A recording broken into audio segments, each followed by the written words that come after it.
Dear students, इस session में हम लोग डिस्कस करेंगे disease. What is diseases?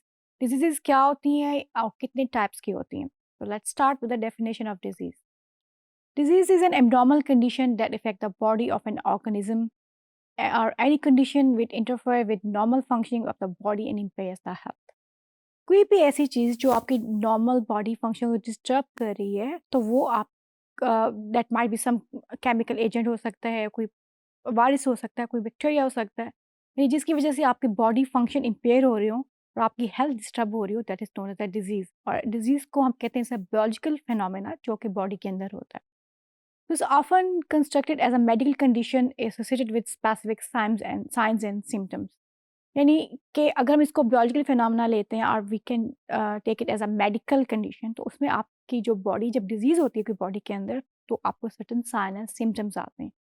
Let's suppose we talk about के हेडेक हो रहा है, फीवर हो रहा है या कफ हो रहा है। हेडेक, फीवर और cough is a very very very minor symptoms हैं, बट ये जो सिम्टम्स हैं ये आपको किसी डिजीज की तरफ इंडिकेट कर रहे होते हैं। यानी फीवर अगर आपकी बॉडी के अंदर कोई फंक्शन इम्पेयर हुआ है, कुछ डिस्ट्रप्शन हुई है, तो अब आपको फीवर होता है। सो इट्स अ सिम्टम जो है किसी डिजीज का सिम्टम है। अच्छा, डिजीज हमारे पास अब कितने टाइप की होती है? We have two type of disease basically, जो जिसको हम डिवाइड करते हैं। One is known as the congenital disease and one is known as the acquired disease. Congenital disease क्या होती हैं? Inborn diseases, genetically inherited. यानी पैदाइश के टाइम पे, आप जब बच्चे की बर्थ हुई है तो उस टाइम वो डिजीज उसको प्रेजेंट है। यानी इनबॉर्न डिजीज है, जेनेटिकली डिजीज है, बर्थ के साथ ही बच्चे को डिजीज थी, that is known as the congenital disease. और कुछ होती है एक्वायर्ड डिजीज, यानी बच्चे की बर्थ तो ठीक हो गई, लेकिन बाद में because of certain environmental factor या सर्टेन अदर रीजन की वजह से जो है वो उसको डिजीज हुई, और वो नॉन इनहेरिटेबल होती है, यानी कि इनहेरिटेड नहीं होती। बंदा बाद में जो है एक्वायर करता है इन्वायरमेंट के थ्रू और because of certain other factors involve होते हैं उसके अंदर।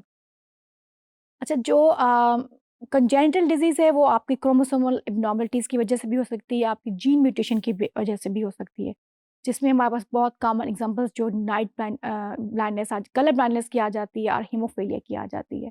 और कुछ एक बहुत इंपॉर्टेंट जो है क्रोमोसोमल म्यूटेशन है, जिसमें आप क्रोमोसोमल म्यूटेशन की वजह से कंजेनिटल डिजीज होती है, that is known as a Down syndrome. फिर कुछ certain will talk about the acquired diseases. Acquired diseases क्या होती हैं? जो कम्युनिकेबल इन्फेक्शियस डिजीज होती हैं, वो आपकी एक्वायर्ड डिजीज हो सकती हैं।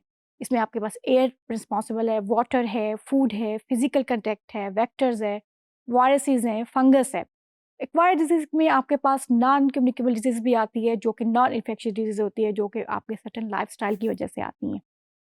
तो नॉन कम्युनिकेबल और नॉन इन्फेक्शियस डिजीज जिसमें डायबिटीज़ है, रीजनरेटिव आर्थराइटिस है, कैंसरस है, सर्टन एलर्जिक रिएक्शंस हैं बॉडी के अंदर जो कि डिजीज़ का कर सकते हैं। में एस्थमा में है आपके पास, सर्टन अदर एलर्जिक प्रॉब्लम्स भी हो सकते हैं जो कि स्किन से रिलेटेड हों।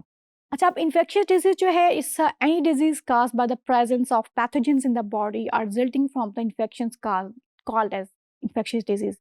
यानी ऐसे जो पैथोजेंस की वजह से कोई डिजीज हो रही हो, जिसकी वजह से बॉडी में इन्फेक्शन हो गया, और that is known as infectious disease. Infectious disease क्या होती है? एक से दूसरे में ट्रांसमिट भी हो सकते हैं, मीन कम्युनिकेबल, एक से दूसरे को कम्युनिकेट भी आप कर सकते हैं, लगा भी सकते हैं, ट्रांसमिट भी कर सकते हैं, that is known as infectious disease. फिर आपके पास हमारे पास आ रहे हैं जी प्रिवेंशन ऑफ इन्फेक्शियस डिजीज। हम इन्फेक्शियस डिजीज को प्रिवेंट कैसे कर सकते हैं? अच्छा, ये जो इन्फेक्शियस डिजीज होती हैं ये प्रिवेंटेबल होती हैं बाय सर्टेन वैक्सीन्स के थ्रू, आप इसको प्रिवेंट कर सकते हैं, जैसे इम्यूनाइजेशन है, एंटी माइक्रोबियल ड्रग्स हैं, आपके पास सर्टेन एंटीबायोटिक्स हैं, एंटीवायरल ड्रग्स हैं, एंटी फंगल ड्रग्स हैं। आप अपने गुड पर्सनल हाइजीन और सैनिटेशन के थ्रू भी बहुत से जो वाटर बॉर्न डिजीजेज होती हैं उनको प्रिवेंट कर सकते हैं। कॉलरा है, डायरिया है, या मलेरिया आपके पास एक इन्फेक्शियस डिजीज़ है जो कि आप सिंपल प्रिवेंट कर सकते हैं by taking protection against mosquito. यानी आप मॉस्किटो रेपेलेंट यूज़ कर रहे हैं, आप जो अगर आप ओपन एयर में जा रहे हैं तो फुल क्लॉथ्स लेके जा रहे हैं, कपड़े पूरे कपड़े पहन के जा रहे हैं, अपने आप को कवर किया हुआ है, तो आप मॉस्किटो से प्रिवेंट कर सकते हैं।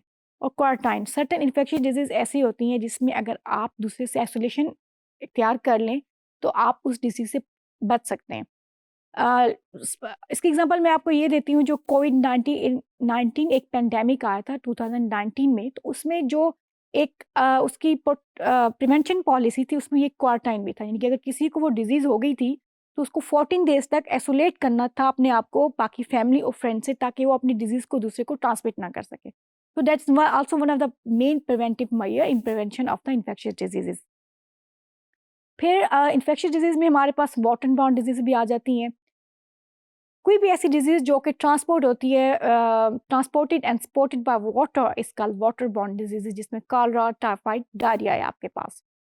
Disease caused by ingestion of water contaminated by human or animal excrement which contain pathogenic microorganism। यानी कहीं पे भी आपका जो वाटर का सोर्स है, अगर उसके अंदर कोई ऐसी माइक्रो ऑर्गेनिज्म चला गया है, ह्यूमन या एनिमल, कोई कंटेमिनेशन हो गई है जिसकी वजह से आपने वो अगर वो पानी पिया या यूज़ किया तो वो आपको डिजीज़ काज कर सकता है, जो टाइफाइड भी हो सकती है, कॉलरा भी हो सकती है, डायरिया भी हो सकता है। So in addition, waterborne disease can be caused by the pollution of water with chemical that have adverse effect on health। Arsenic है, फ्लोराइड है, लेड है और हेवी मेटल्स हैं। अब लेड क्या है? लेड पाइप्स के अंदर होता है। और ऐसे जो एरियाज़ जहाँ पे प्रॉपर वाटर का सिस्टम नहीं है या आपके पास फ़िल्टर वाटर नहीं आता और बच्चे और लोग उस पाइप्स के थ्रू पानी पी रहे हैं जो कि जिसमें लेड ज़्यादा है, तो वो आपकी काज़ करता है, वाटरबॉर्न डिजीज़ काज़ करता है। और सर्टेन उसकी जो है बच्चों के अंदर उसकी सर्टेन एब्नॉर्मलिटीज़ भी आती हैं, developmental abnormalities because of the excessive lead ingestion। अच्छा, फिर इसकी if you talk about the control and prevention of waterborne disease, तो इसके लिए भी हमारे पास सर्टेन प्रिवेंटिव मेजर्स हैं जिसको हम कंट्रोल कर सकते हैं, जिसके थ्रू वाटरबॉर्न डिजीज को। वो प्रिवेंटिव मेजर्स क्या हैं? Health education, good hygiene, good nutrition, improvement in habitation and general sanitation, higher education training. यानी कि जिस एरिया में आप रह रहे हैं, आप उनको एक तो जनरल कुछ प्रिवेंटिव मेजर्स बताएं कि आपने जो है जब खाना खाना है आपने प्रॉपर हैंड वॉशिंग करनी है, आपने ओपन डेफिकेशन नहीं करनी है, जब आपने टॉयलेट यूज़ करके आना है, after coming back from the toilet आपने हैंड वॉश करके आना है, आपने अपने न्यूट्रिशन को अच्छा रखना है। और सर्टेन जो है हेल्थ एजुकेशन प्रोग्राम्स भी आप दे सकते हैं to protect anyone from water borne diseases. इसके अलावा कुछ ग्लोबल सर्वेलेंस प्रोग्राम है जिसको हम यूज़ कर सकते हैं in prevention of water borne disease, that is known as the channelized surveillance of waterborne disease outbreak।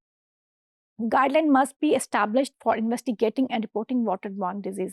यानी हर ग्लोबली जो है सर्टेन गाइडलाइंस देनी चाहिए डब्ल्यूएचओ को, या आपकी जो नेशनल गाइडलाइंस होनी चाहिए कि आप कैसे अपने आप को वाटरबॉर्न डिजीज के अगेंस्ट प्रोटेक्ट कर सकते हैं। Because diarrhoea is still one of the main cause of mortality in less developed Nations countries. अभी तक डायरिया की वजह से बहुत ज़्यादा डेथ्स हो रही हैं, डायरिया की वजह से, कॉलरा की वजह से, टाइफाइड की वजह से। ये सारी जो है मोस्टली वाटरबॉर्न डिजीज हैं एंड प्रिवेंटेबल है, जिनको आप प्रिवेंट कर सकते हैं through this to taking these measures। um, अच्छा, अब अगर हम बात करते हैं अबाउट द मीडिया, तो we all know that media का बहुत इंपॉर्टेंट रोल होता है हेल्थ एजुकेशन को इम्पार्ट करने के लिए। So we can take the हम मीडिया को भी इसमें यूटिलाइज कर सकते हैं कि मीडिया के थ्रू हम लोगों को हेल्थ एजुकेट करें regarding this water borne disease and regarding the certain prevention strategies. General guidelines जो हम देते हैं वो है जी, avoid contacting soil that may be contaminated with human faeces, wash hand with soap and water before handling food, wash, peel और cook all raw vegetable and fruit before eating. यानी जो हमारे जनरल स्टेप्स होते हैं कि खाना पकाने से पहले सब्जियों को अच्छी तरह धो लें या फ्रूट्स को अच्छी तरह धो के यूज़ करें, आप अपने हाथों को अच्छी तरह वॉश करें बिफोर खाना खाने से पहले, या जब टॉयलेट से वापस आ रहे हो तो आप अपने हाथ आपके वॉश होने चाहिए। और अपने आप को ऐसी जगह से आप अवॉइड करें जहाँ पे आपको हो कि ये वहाँ पे सॉइल के अंदर कंटेमिनेशन है और जो आपको डिजीज़ काज़ कर सकता है। अच्छा, अब वी हैव टॉक्ड, अभी हमने बात की इन्फेक्शियस और वाटरबॉर्न डिजीज़ की। अब हम बात करेंगे regarding the non communicable disease. Non communicable disease और नॉन इन्फेक्शियस डिजीज़ क्या हैं?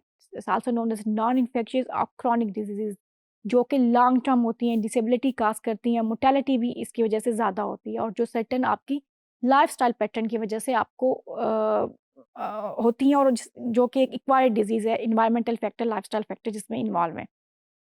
So tend to be long duration and are the result of the combination with genetic, physiological, environmental and behavioral factors आपकी इसमें involved हैं। Children, adult and elderly are all vulnerable to the risk factor contributing to NCDs। NCDs is known as the non-communicable disease। यानी आप ये नहीं कह सकते सिर्फ एक आपका जो पॉपुलेशन में सिर्फ एक पर्सन लोग इसमें सारे इन्वॉल्व हो सकते हैं, और सब जो है नॉन कम्युनिकेबल डिजीज़ की तरफ प्रोन हो सकते हैं, जिसमें आपके अडल्ट्स भी आ रहे हैं, आपके चिल्ड्रन भी आ रहे हैं, आपके एल्डरली पॉपुलेशन भी आ रही है।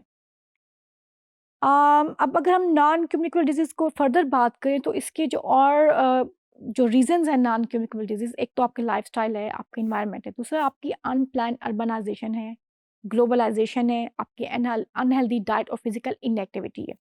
अब अनप्लान्ड अर्बनाइज़ेशन क्या है?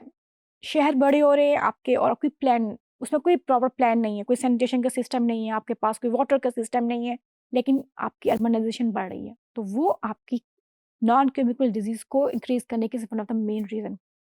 ग्लोबलाइजेशन की वजह से अनहेल्दी लाइफ़स्टाइल है, पॉपुलेशन एजिंग ज़्यादा है, तो अगेन आपकी नॉन कम्युनिकेबल डिजीज़ ज़्यादा होगी। जब एजिंग पॉपुलेशन ज़्यादा होगी तो ऑब्वियसली जैसी एज ज़्यादा होती है, क्रॉनिक डिजीज़ ज़्यादा होती हैं। और उसके अलावा अनहेल्दी डाइट्स है, आपकी फिज़िकल इनएक्टिविटी है, वो भी आपकी जो है काज़ करती है नॉन कम्युनिकेबल डिजीज़ को। अच्छा, अब we again talk about the control and prevention. अब नॉन कम्युनिकेबल डिजीज़ को कंट्रोल एंड प्रिवेंट करने के लिए वी हैव सर्टेन स्टेप्स, जो कि आपके पास एक अ, इंटरलिंक्ड है, यानी कि एक उसमें डिपार्टमेंट इन्वॉल्व नहीं है, उसमें आपके काफ़ी डिपार्टमेंट्स इन्वॉल्व होते हैं। आपका हेल्थ इन्वॉल्व है, आपकी फाइनेंस, आपका transport, your education, agriculture, higher education, आपके सारे सेक्टर्स इन्वॉल्व होके प्रिवेंशन कर सकते हैं again this non communicable disease को प्रिवेंट कर सकते हैं।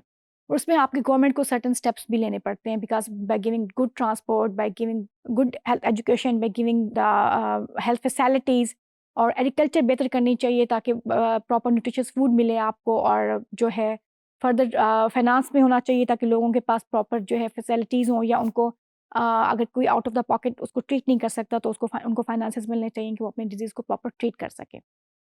So high impact essential non-communicable disease intervention can be delivered through a primary healthcare approach to strengthen early detection and timely treatment.